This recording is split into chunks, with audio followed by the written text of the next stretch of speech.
Aujourd'hui, il y a encore des entreprises qui utilisent des processus de facturation et d'administration manuels. Ils perdent des milliers et des milliers d'euros chaque année. Aujourd'hui, dans cette vidéo, nous allons voir comment automatiser la facturation et l'administration directement sur N8N. Cette vidéo va donc être répartie en 3 parties. Première partie, nous allons voir les automatisations. Deuxième partie, nous allons voir comment faire de la facturation un levier de croissance. Et troisième partie, eh bien, nous allons créer ensemble cette automatisation que je vous aurai montré. On se retrouve donc sur mon écran. Dans cette première partie, je vais vous montrer comment est-ce que ça fonctionne concrètement, ces 2 automatisations. Je vais donc commencer par la première, nœud par nœud, pour vous montrer le déroulement systémique de cette automatisation. Donc commençons. Là, eh bien, nous avons le premier nœud Telegram qui va tout simplement capturer la facture. Nous allons télécharger ce fichier, extraire le texte, extraire les informations, le mettre dans un CRM. Ici, c'est donc la base de données Google Sheet, ça peut être Airtable ou un CRM. Ensuite, nous allons repartir sur Telegram pour capturer la facture, la mettre dans un Google Sheet, organiser les données, la mise en page pour tout simplement les donner à notre agent de facturation, qu'on soit en mesure de pouvoir nous répondre directement sur Telegram ou sur Slack pour qu'il puisse nous dire dans un langage humain que tout est fait. Donc, c'est parti. Je vais tout simplement envoyer une facture sur Telegram. Donc, vous avez vu qu'il y a plusieurs factures déjà. Je vais en prendre une autre, un autre type de facture. Je vais l'envoyer et là, je vais tout simplement démarrer nœud par nœud. Donc, on va déjà exécuter ce nœud et là, comme vous le voyez, eh bien, on a la facture Altios recrutement ici. On va passer au nœud suivant. Donc là, nous retrouvons à gauche, eh bien, les données que nous avions dans le nœud précédent. Ici, si on exécute celui-ci, nous allons donc télécharger la facture. Donc, c'est un fichier data là que nous pouvons télécharger si nous souhaitons.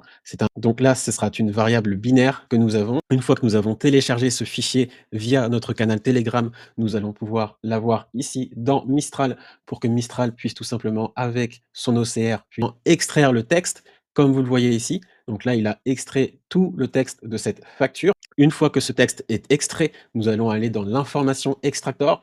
L'information extractor ici est en JSON. Donc tout ça, si vous souhaitez le faire, il suffit simplement de demander à ChatGPT, c'est exactement ce que j'ai fait. Je lui ai demandé le numéro de facture, etc., d'analyser la facture et j'ai tout simplement itéré pour avoir un JSON parfait qui puisse prendre en compte toutes les factures. Si on exécute ici, eh bien, vous allez voir qu'il va nous ressortir les données exactement comme ce JSON ici. Donc, nous avons le numéro de la facture, la date de la facture, date d'échéance, devise. Vous avez l'adresse de l'émetteur, le client, vous avez les lignes avec le total, la TVA, le bénéficiaire, etc. Ensuite, nous allons tout simplement l'intégrer à la base de données. Donc là, si on exécute, vous allez voir que tout cela est donc mis dans un Google Sheet que j'ai créé pour l'exemple. Donc ici, vous voyez exactement le numéro de facture, la date, le client, l'adresse de facturation du client, le sous-total, taux de TVA, TVA, montant total TCC, date d'échéance, statut, note. C'est ce qui me paraissait le plus pertinent. Si on continue par la suite, on va revenir sur Telegram. On va donc, comme je vous l'ai dit, reprendre cette facture. On va retélécharger la facture. Nous allons la mettre dans un Google Drive ici. Et donc, ce Google Drive, il est ici. Vous voyez que facture du 1er mars, elle vient d'apparaître. Si on retourne donc ici, nous avons notre nœud pour éditer et organiser les données. Si je fais exécuter, nous avons donc les informations de la facture et nous avons le fichier, donc le nom du fichier. Ensuite, nous allons donner ça à notre agent de facturation. L'agent de facturation va donc regarder quelles sont les informations directement de la facture et il va pouvoir nous les envoyer directement dans Telegram et dans Slack. Donc là, si je mets exécuter, normalement, il va me l'envoyer dans Slack. Si je regarde, j'ai une notification ici. Merci pour votre facture. Détail clé, le montant, la date d'échéance. Donc à vérifier rapidement car la date est proche. Là, effectivement, c'est dépassé.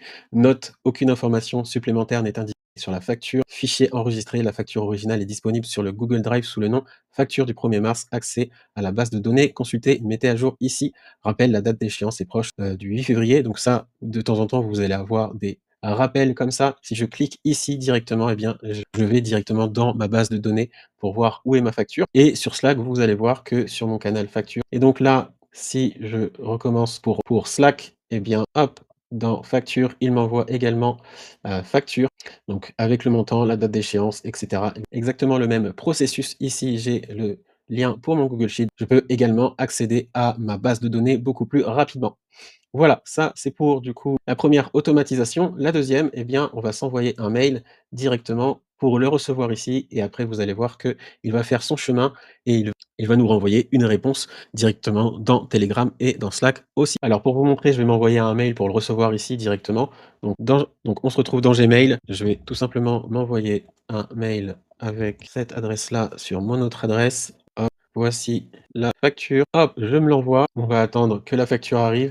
La facture est arrivée. Je vais donc tout simplement déclencher mon nœud et vous allez voir que si je fais exécuter et là, donc logiquement, on va le mettre dans un, Google Drive, ici même. Vous voyez que là, on a facture, facture. On peut bien entendu changer le nom.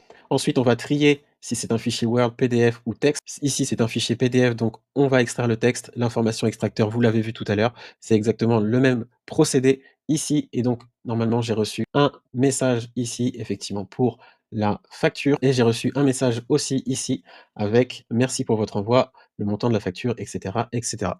Vous voyez comment ça marche? Donc là, vous voyez que au lieu de passer des heures et des heures à faire ces factures à la main, vous voyez donc que l'automatisation nous permet de ne pas passer des heures et des heures à reporter directement, manuellement, toutes les données directement de la facture dans notre base de données. Là, c'est automatique, vous recevez une facture, c'est bon, on n'en parle plus. C'est bien beau de voir comment ça marche, mais maintenant on va voir effectivement quel est l'apport concret dans un business par rapport à une automatisation de facturation telle que celle-ci. Donc ici, j'ai pris l'exemple de la facturation sur les PME et les agences. On va voir du coup comment transformer une obligation administrative en un actif financier et commercial. Ici, vous avez donc eh bien, la démarche de la plupart des entreprises qui ont encore un processus manuel. Là, malgré les avancées technologiques, de nombreuses PME et agences s'appuient encore sur des processus manuels, PDF, email, impression, saisie. Cette approche traditionnelle draine silencieusement vos marges. Donc vous avez la réception. Après la réception, vous avez déjà un point de friction puisque 78% des dirigeants de PME passent plus de 5 heures par semaine à gérer leur trésorerie manuelle. Ensuite, vous avez donc la saisie manuelle. Après cette saisie manuelle, vous avez donc un point de friction puisque vous allez avoir des erreurs humaines.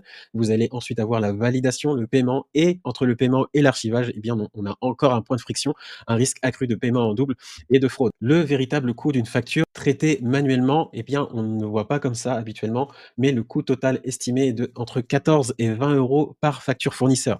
Ça veut dire quoi? Ça veut dire que le coût de traitement ne se limite pas au papier lui-même, il englobe toute la chaîne de valeur administrative complexe mobilisant des ressources humaines à chaque étape.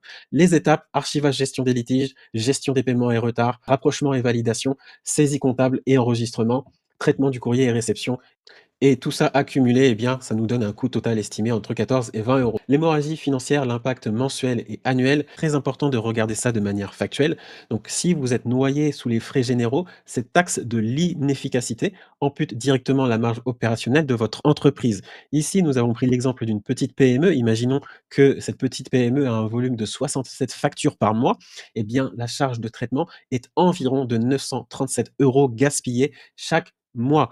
Par an, c'est équivaut à 11 000 euros. Ensuite, nous avons l'exemple des agences et des PME en croissance. Imaginons un volume de 500 factures par mois.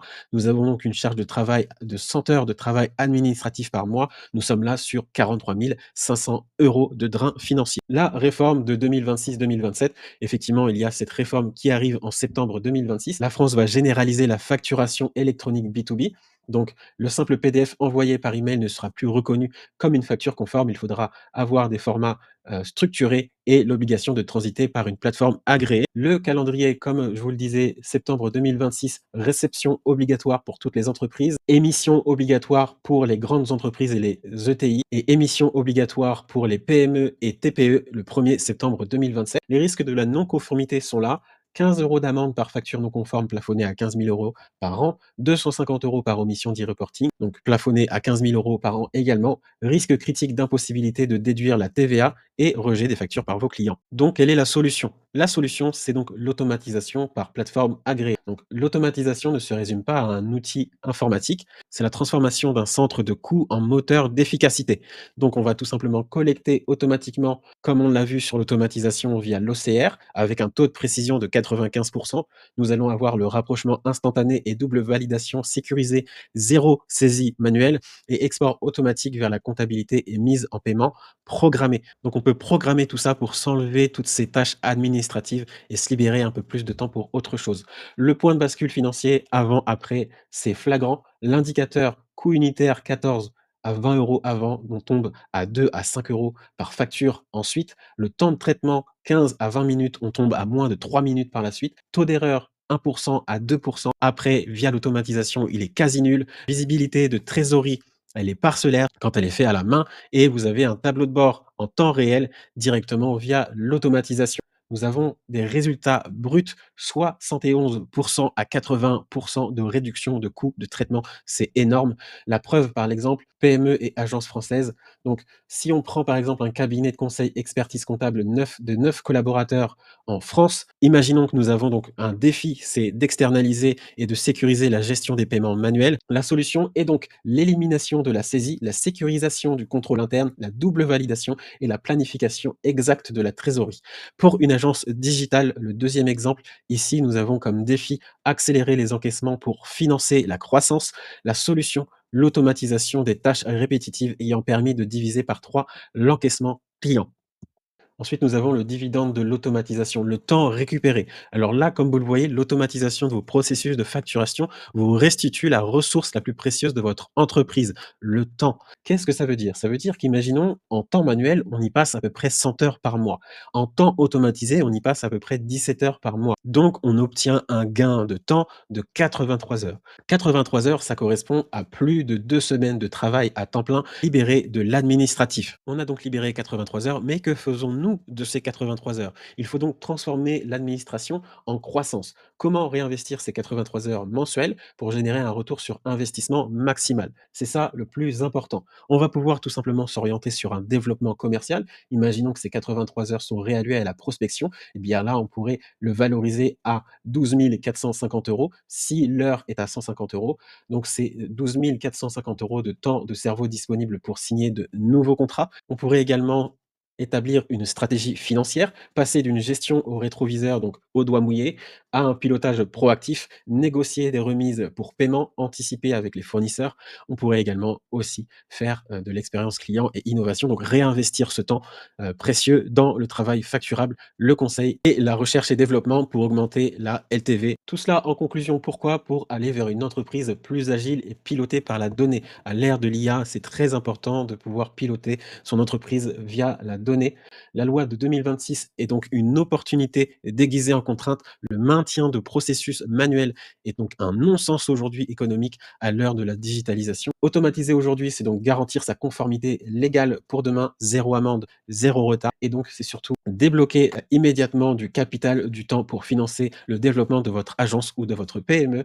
Comment faire? Il faut auditer ces flux de facturation. Si vous souhaitez auditer vos flux de facturation ou auditer du coup votre entreprise pour l'automatisation, n'hésitez pas à prendre rendez-vous juste en bas de cette vidéo. Vous aurez un lien pour qu'on échange simplement afin de voir où est-ce que vous en êtes dans l'automatisation et dans l'IA aujourd'hui. Maintenant que nous avons compris l'importance d'avoir un processus de facturation, eh bien, nous allons voir comment créer cette automatisation. On se retrouve encore sur N8N. C'est parti, maintenant, nous allons créer cette automatisation ensemble. Donc là, ce qu'on va faire, c'est qu'on va mettre agent IA facture. Je vais mettre YouTube. Ici, nous allons donc avoir besoin d'un déclencheur, un trigger.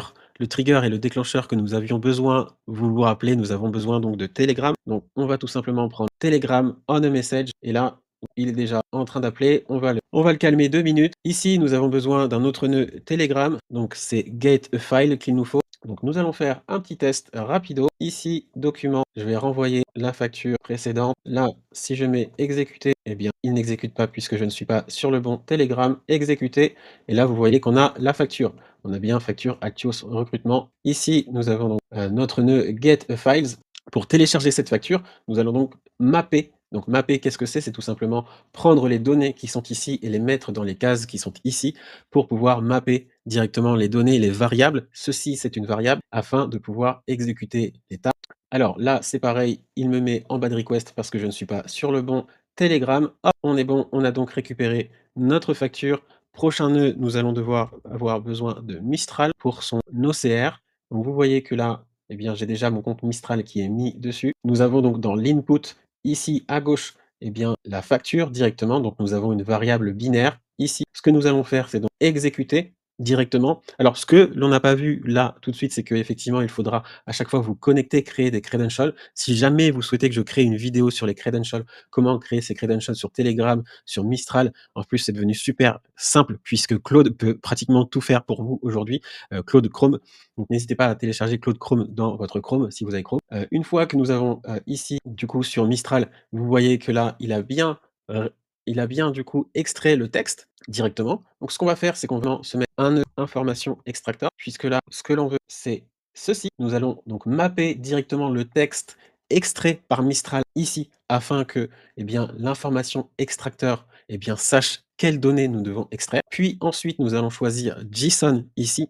Donc JSON, là, hop, moi, je vais aller rechercher directement celui que j'avais dans mon autre nœud et je vais le copier ici. Si jamais vous souhaitez faire ça, eh bien, n'hésitez pas à demander à ChatGPT. Donc, je le colle ici. Hop, et donc là, vous voyez que j'ai bien mon JSON qui est mis. Je fais exécuter step et donc il va me retraduire toutes ces données. Il va en fait me les mettre dans une mise à jour. Alors, effectivement, je n'ai pas mis de modèle.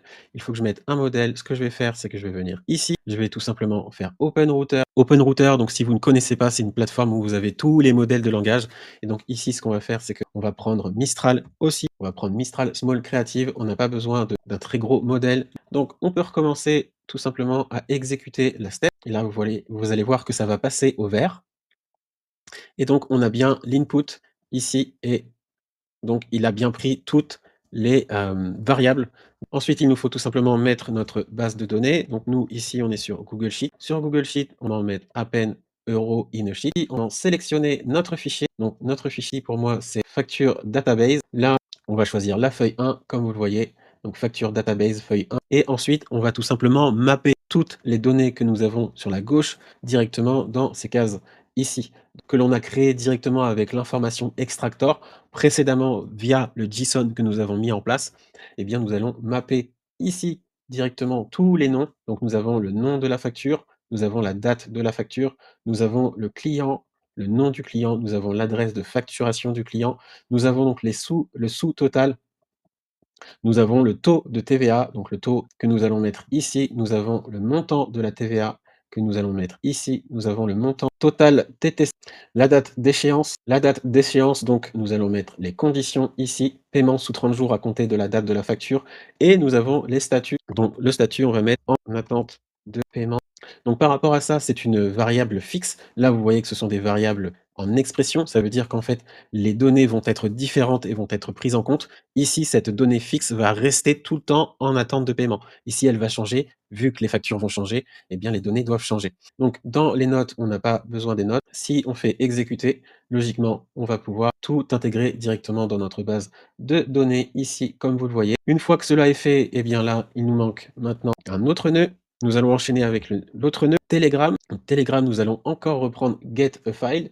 Cette fois-ci, nous allons retourner ici dans Telegram Trigger. Dans le Telegram Trigger, nous allons reprendre le file ID que nous avions précédemment exécuté et nous allons retélécharger cette facture. Une fois que nous avons retéléchargé cette facture, je vais le remettre ici, ça va être beaucoup plus simple pour moi.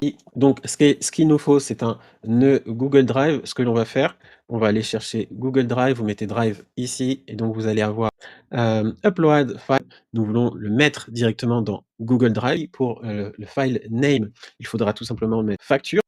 En tout cas, nous, ce qu'on va faire ici dans l'exemple, c'est on va mettre facture et on va mettre du coup une variable directement pour la date.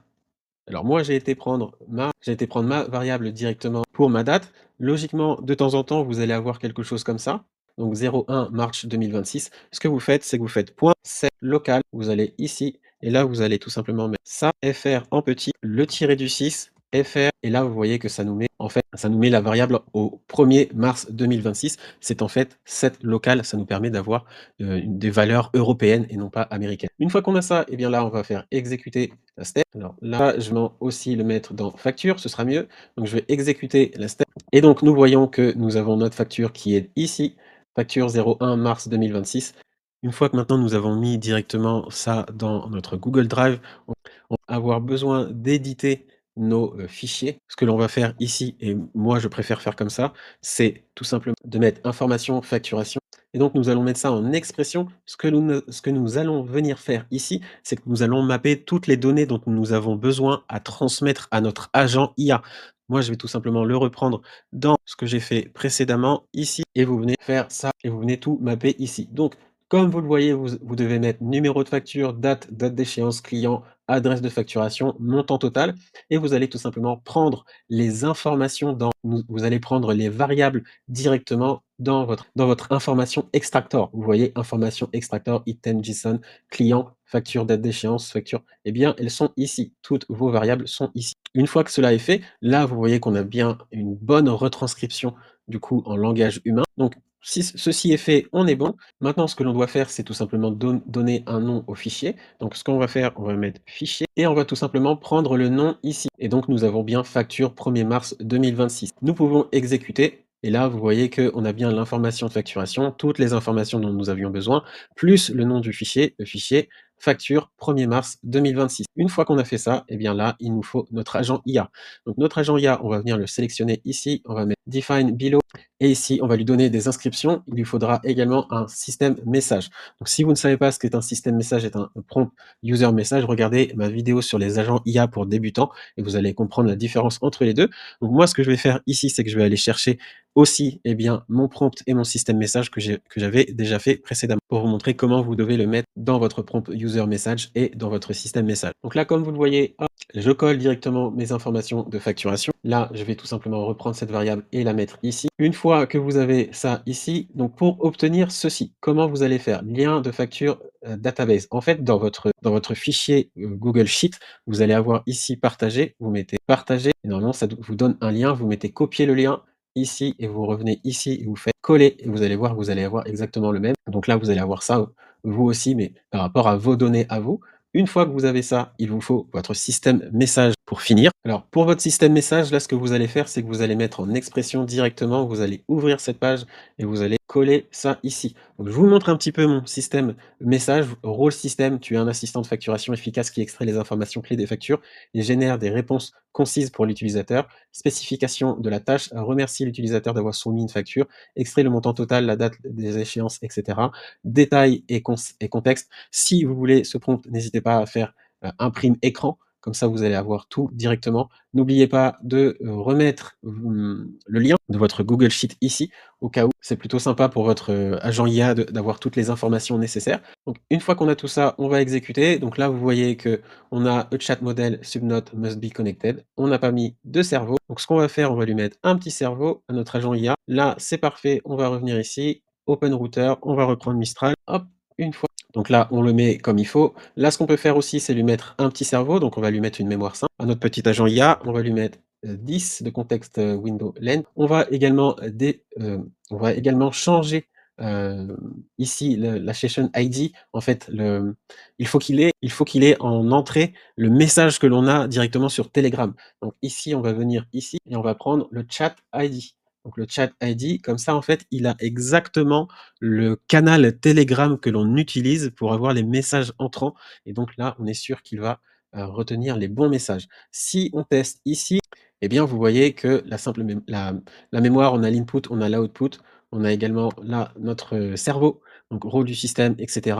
Et on a l'output. L'output, du coup, merci pour votre envoi. Donc maintenant, on a notre message de notre agent. On va remettre Telegram ici. Telegram, on va faire Telegram ici, on va mettre send a text message. Donc là, je vais remettre celui-ci. Pour le chat ID, du coup, le chat ID, où est-ce que vous allez le trouver? Vous allez le trouver au début ici. Le chat ID, il est là, c'est toujours le même. Donc vous mettez votre chat ID ici. Et pour le texte, eh bien, vous allez prendre l'output. L'output, vous le mettez dans le texte et vous pouvez faire exécuter. Et donc là, vous voyez que, hop, c'est exécuté. On a bien la notification ici, le montant total de la facture. Et si vous voulez faire pareil pour Slack, et bien du coup, vous allez mettre votre Slack ici. On va prendre Slack. Là, on va prendre un Slack. On va aller sur Send a message. On va vérifier qu'on est bien connecté à notre agent IA. Une fois qu'on est bon, ici, il faudra bien vous connecter à votre Slack à compte. Donc, si jamais vous souhaitez que je vous fasse une vidéo pour vous expliquer comment vous connecter, n'hésitez pas à me le mettre en commentaire. Là, dans Send Message To, on va mettre Channel. On va choisir du coup la channel, la chaîne sur laquelle on veut envoyer ce message et on va tout simplement mettre message texte. Si on va le mapper et on va exécuter. Et donc, si on exécute, vous voyez qu'on a notre exécution et on a Automate with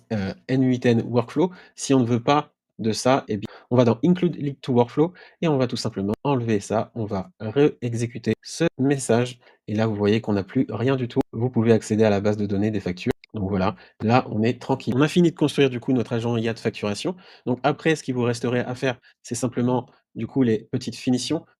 Tout simplement de mettre une sticky note, hop, ici et de pouvoir mettre à chaque fois pourquoi, à quoi servent ces 2 nœuds et à quoi servent ces nœuds-là et cetera et aussi de ne pas oublier de mettre, par exemple, ici, vous venez changer, vous mettez des choses en français, extraction du texte et vous allez avoir ici extraction du texte et c'est beaucoup plus lisible. Moi, c'est ce que je fais sur tous mes workflows, je tiens à le préciser à chaque fois, à chaque vidéo. On a terminé.